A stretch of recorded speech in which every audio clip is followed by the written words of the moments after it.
5 राज्यों में विधानसभा चुनाव के लिए महापोल के रुझान सबके सामने है। न्यूज 18 टारगेट महापोल में मध्य प्रदेश में फिर से कमल खिलता दिख रहा है।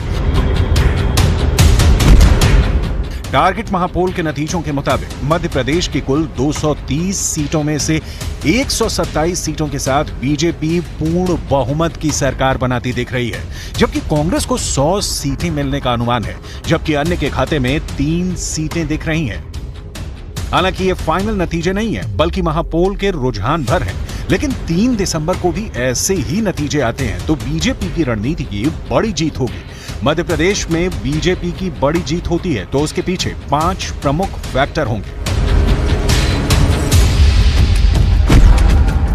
पहला, दिग्गजों पर दांव। मध्य प्रदेश में जीत के लिए बीजेपी ने बड़ा दांव खेला और अपने 3 केंद्रीय मंत्रियों समेत 7 सांसदों को चुनाव मैदान में उतार दिया। बीजेपी ने केंद्रीय मंत्री नरेंद्र सिंह तोमर, प्रहलाद पटेल और फग्गन सिंह कुलस्ते को उम्मीदवार बनाया। साथ ही सांसद राकेश सिंह, उदय प्रताप सिंह, रीति पाठक और गणेश सिंह को भी टिकट दिया। यही नहीं, पार्टी के महासचिव कैलाश विजयवर्गीय के ना चाहते हुए भी पार्टी ने उन्हें विधानसभा के रण में उतार दिया। जाहिर है, दिग्गजों के चुनाव मैदान में उतरने से ना सिर्फ वो सीटें जहां से वो उम्मीदवार बने, बल्कि उसके आसपास की कई सीटों पर बीजेपी मजबूत हुई और उसके कार्यकर्ताओं का जोश भी दोगुना हुआ। जीत का दूसरा फैक्टर, लाडली बहन योजना। चुनाव के कुछ महीने पहले मुख्यमंत्री शिवराज सिंह चौहान ने इस योजना का ऐलान किया, जो चुनाव के दौरान गेम चेंजर साबित हुई। इस योजना के तहत मध्य प्रदेश में महिलाओं को हर महीने 1250 रुपए मिल रहे हैं। इसका असर वोटिंग में देखने को मिला, जहां महिलाओं ने जमकर मतदान किया। मध्य प्रदेश की 230 सीटों में से 34 सीटें ऐसी हैं जिन पर महिलाओं ने पुरुषों के मुकाबले ज्यादा मतदान किया।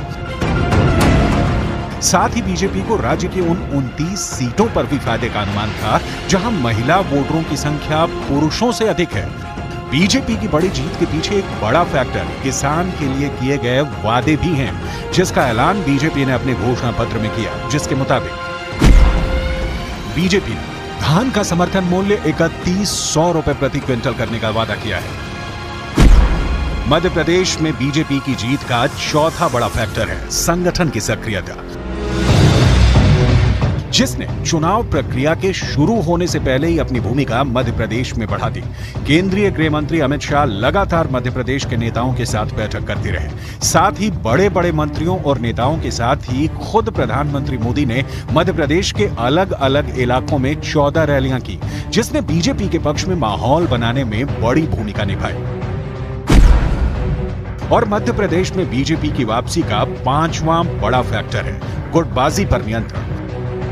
मध्य प्रदेश में चुनाव आचार संहिता लागू होने से पहले ही बीजेपी ने न सिर्फ उम्मीदवारों की लिस्ट जारी कर दी, बल्कि कई सीटों पर विरोध को भी खत्म करने में कामयाब रही और अपने बड़े चेहरों को बागी उम्मीदवार बनने से बचा लिया। मध्य प्रदेश में बीजेपी की तरफ से हर तरफ सिर्फ बड़े चेहरे ही दिखते रहे, जबकि कांग्रेस की तरफ से कमलनाथ अकेले मोर्चा संभालते दिखे, जिसका असर इन नतीजों के रूप में है।